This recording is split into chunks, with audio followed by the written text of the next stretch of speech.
السلام علیکم۔ قرآن کی تلاوت جاری رکھو۔ فَاقْرَؤُوا مَا تَيَسَّرَ مِنَ الْقُرْآنِ، تم جتنا قرآن آسانی سے پڑھ سکو پڑھ لیا کرو۔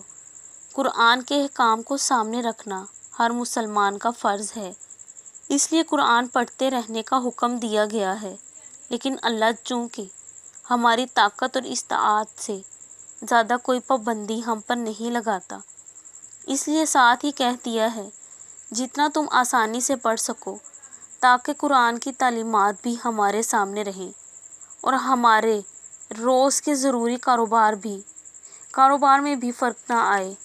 قرآن صاف صاف پڑھو۔ وَرَتِّلِ الْقُرْآنَ تَرْتِیلًا، اور قرآن صاف صاف پڑھو۔ قرآن کو صاف صاف پڑھیں گے، ٹھہر ٹھہر کر پورے لفظ ان کی صحیح صورت میں ادا کر کے پڑھیں گے تو ان کا مطلب ہماری سمجھ میں آئے گا، سننے والوں کے ذہن میں بیٹھتا چلا جائے گا۔ اس لیے قرآن کو صاف صاف پڑھنا ضروری ہے۔ اگر ہم اس پابندی کے ساتھ قرآن کو نہ پڑھیں تو اس کا مطلب یہ ہے کہ ہم نے اللہ کے اس حکم کو پورا نہیں کیا، قرآن نہیں پڑھا۔